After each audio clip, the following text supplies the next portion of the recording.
রসালো এই ভুনা গরুর মাংস সবারই পছন্দ, বাট আমাদের বাসায় অনেক বেশি পছন্দ করে।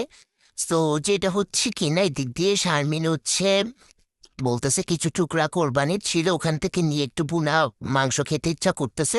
তো রাতের বেলায় যেটা কথা আর কি, যেটা প্রিপারেশন নিলাম যে আমরা আজকে ভুনা মাংস দিয়ে ভাত খাবো, কেন যেন একটু ঝাল ঝাল করে খেতে ইচ্ছা করতেছিল। আর একটা জিনিস, গরু মাংস খেতে খেতে এমনি সবার অবস্থা খারাপ, সো আমরা ট্রাই করছি যেন একটা ভালোভাবে মানে মজা করে একটা কিছু করি। সো ওই দিক দিয়েও কষাই ফেলতেছে এখন। আর কেন যদি কোরবানির মাংসের মধ্যে আল্লাহর একটা রহমত থাকে, আলাদা একটা টেস্ট থাকে, যেটা অন্য রকম মানে অন্য কোনো দিনে মাংসের সাথে তুলনা হয় না। তো এই যে দেখো কালারটা এত বেশি সুন্দর আসছে, খেতেও তেমন মজা ছিল। কারণ হচ্ছে এই যে রসালো ভুনা, এটা আমাদের চিটংয়ের মানুষের বেশি পছন্দ। মানে কেমন যে দেখো সবগুলো সলিড মাংস, যদিও আমার সলিড তেমন ভালো লাগে না, আমার একটা হাড়ের মাংস, তারপর হচ্ছে রগের মাংসগুলো বেশি পছন্দ। কিন্তু এটা দিয়ে তুমি একদম অনায়াসে এক প্লেট ভাত এমনি খেতে পারবা, এত মজা হয়।